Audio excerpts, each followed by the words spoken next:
Welcome to RS 300, Living Myths of War and Peace.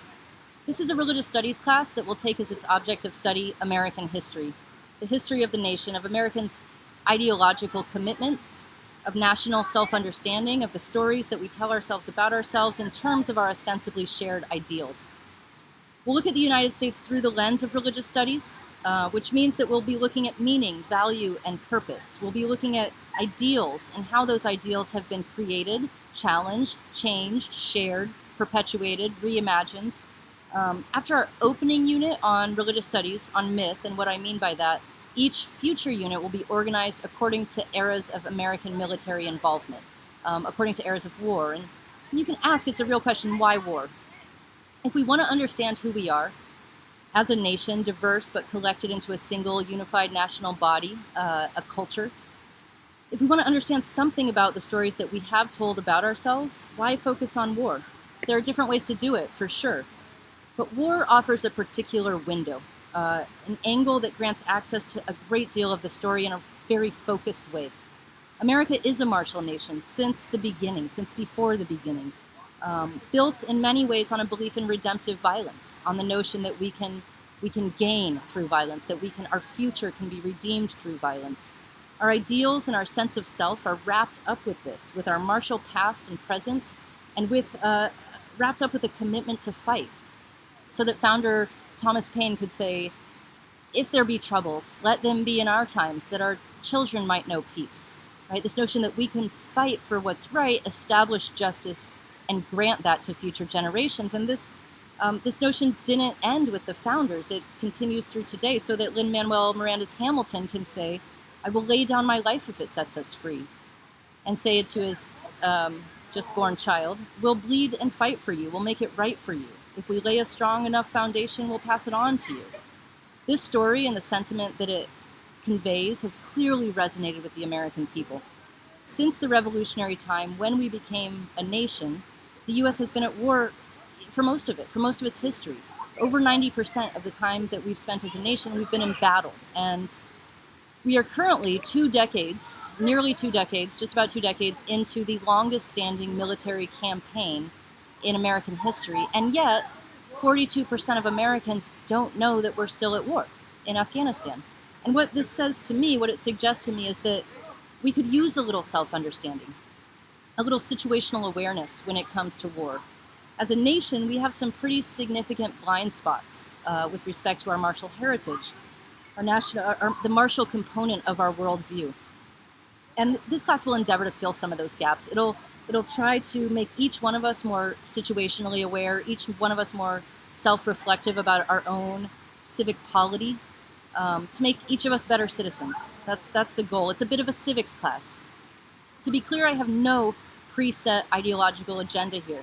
There isn't one political position that will be championed over another that will be marked as the right one. That's not the goal of this class. Central to a healthy working democracy is a diversity of opinions, an active diversity, one that engages in civic discourse. And I'm a big believer in the First Amendment's guarantees that each one of us, each one of you, has the foundational right to believe as you choose.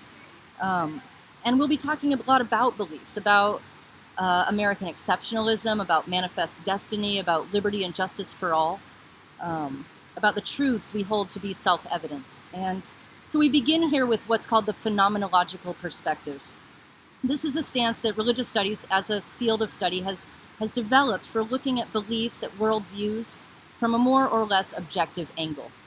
Phenomenology, you see here, is a word that, broken up into its parts, means phenomenon. It means what presents itself or what appears, right? And then the study of that. And it's a way of getting some distance so that we might better see and understand our own worldview and that of others. And as Herbrechtsmeier writes, which you've read, there are 3 points of promise here, 3 things that this stance promises us. 1, greater objectivity. 2, a greater sympathy with those who believe differently from us so that we might be able to engage in actual, meaningful, productive civic discourse, right? And then also greater self-criticism regarding one's own traditions. If we can get just a little bit of distance, we can see our own selves, see our own culture, see the myths that we hold dear as not given, right? But found and created and developed, and something that we can actually say, I choose to believe in this, right? It's not something that the universe has given me as a blunt fact. So we suspend our judgment in metaphysical matters, in those unprovables upon which reasonable people might disagree. Which brings us to a central concept of this class, a vocabulary point. In classical Greek, there are two words for word, logos and mythos. Logos is word as verifiable and falsifiable fact. It's like, gravity and 2 + 2 = 4. It's the kind of words that you can prove. Mythos, on the other hand, is word as authoritative pronouncement. It's true because it's compelling. It's true insofar as it's compelling. When it ceases to be compelling, it's no longer considered true by the culture. So the ancient Greek myths of the time during which this language was current isn't something that anyone finds compelling anymore, for the most part, right? That Zeus controls the lightning bolts that cause fires, and that if there's a fire, you need to go assuage Zeus, is not something that people function on these days as a working mythos, right? The greater stories, the meta stories underneath it, those tales, what they teach us as humans, those things remain current. We still read these, but as a truth, right? The specifics are no longer held to. Myths are true insofar as they're compelling. So Herbrechtsmeier uses the example of Muhammad, right? That the logos here is that Muhammad claimed to be a messenger of God, and that he established a tradition, a religion with identifiable creeds and religious practices, right? Ritual practices. That's verifiable. What's logos about, or what's mythos about this? What's mythic about it?